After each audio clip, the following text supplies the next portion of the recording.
Welcome back, students. Now we see Mars, that is Mangal. The next planet, the first outside the orbit of the Earth, is Mars. It appears slightly reddish and therefore it is also called the red planet. Mars has two small natural satellites.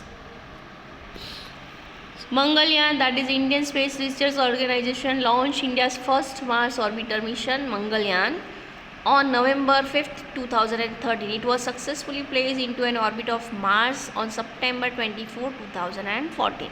With this, India became the first country in the world to do so in its first attempt. Next, we have Jupiter. Jupiter is the largest planet of the solar system. It is so large that about 1300 Earths can be placed inside this giant planet. So you can imagine how big is Jupiter. However, the mass of Jupiter is about 318 times that of our Earth. So it rotates very rapidly on its axis. Jupiter has a large number of satellites. It also has faint rings around it. You can easily recognize Jupiter as it appears quite bright in the sky. If you observe it with the help of a telescope, you can also see 4 of its large moons. So this is the Jupiter and its 4 large satellites. So you are familiar with the equator of the Earth that you have already learned in essays. The plane of the equator is called the equatorial plane. The plane in which the Earth revolves around the Sun is called the orbital plane of the Earth. These two planes are inclined to each other at an angle of 23.5 degree, and this means that the axis of the Earth is inclined to its orbital plane at an angle of 66.5 degree. So this you can see from the diagram. I have an idea. If you take a large ball which can accommodate about 1300 pieces, then the ball will represent Jupiter and 1 pea will represent the Earth. Next is Shani, that is Saturn. Beyond Jupiter is Saturn, which appears yellowish in color. What makes it unique in the solar system is its beautiful rings. These rings are not visible with the naked eye. You can observe them with a small telescope. Saturn also has a large number of satellites. One interesting thing about Saturn is that it is the least dense among all the planets. Its density is less than that of water. Uranus and Neptune, these are the outermost planets of the solar system. They can be seen only with the help of large telescopes. Like Venus, Uranus also rotates from its east to west, and the most remarkable feature of Uranus is that it has highly tilted rotational axis. As a result, in its orbital motion, it appears a roll on its side. The first 4 planets, Mercury, Venus, Earth and Mars, are much nearer to the Sun than the other 4 planets. They are called the inner planets, and the inner planets have very few moons. The planets outside the orbit of Mars, namely Jupiter, Saturn, Uranus and Neptune, are much farther off than the inner planets. They are called the outer planets, and they have a ring system around them, and the outer planets have large number of moons.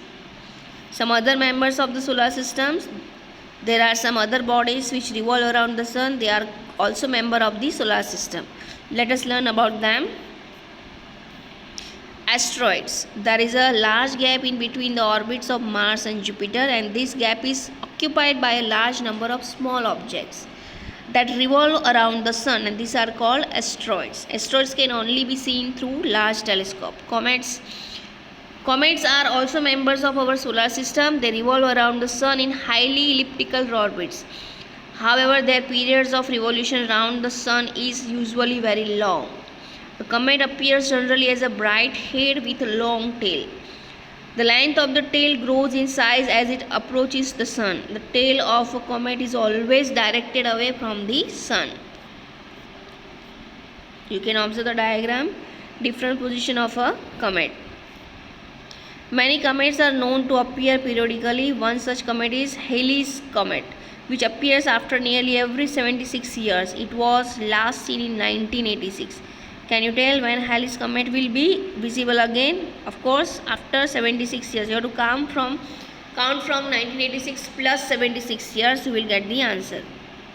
Meteoroids and meteorites. At night, when the sky is clear and the moon is not there, you may sometimes see bright strikes of light in the sky. These are commonly known as shooting stars. Although they are not stars, they are called meteoroids. A meteoroid is usually a small object that occasionally enters the Earth's atmosphere, and at that time it has a very high speed. And the friction due to the atmosphere heats it up, it glows and evaporates quickly. That's why the bright strike lasts for a very short time. Some meteoroids are large and so they can reach the earth before they evaporate completely. The body that reaches the earth is called a meteoroids. Meteoroids help scientists in investigating the nature of the material from which the solar system was formed. Next, we will see artificial satellites. You must have heard that there are a number of artificial satellites which are orbiting the earth, and you might wonder how artificial satellites are different from natural satellites. Artificial satellites are man-made. They are launched from the earth. They revolve around the earth much closer than Earth's natural satellites. That is the moon. India has built and launched several artificial satellites. Aryabhatta was the first Indian satellite. Some other Indian satellites are INSAT, IRS, Kalpana 1, EduSat, etc. Artificial satellites have many practical applications. They are used for forecasting weather, transmitting television and radio signals. You can see the diagram. These all are the artificial satellites. They are also used for telecommunication and remote sensing. Okay, so here your chapter gets over. Soon I will provide you the supporting material to go through the chapter again and again. Anywhere, if you have any question, query, you can ask me. It is just an informative chapter. You should know about your solar system, you should know about your planet, you should know about the other planets. That informations are already given in this chapter. Thank you.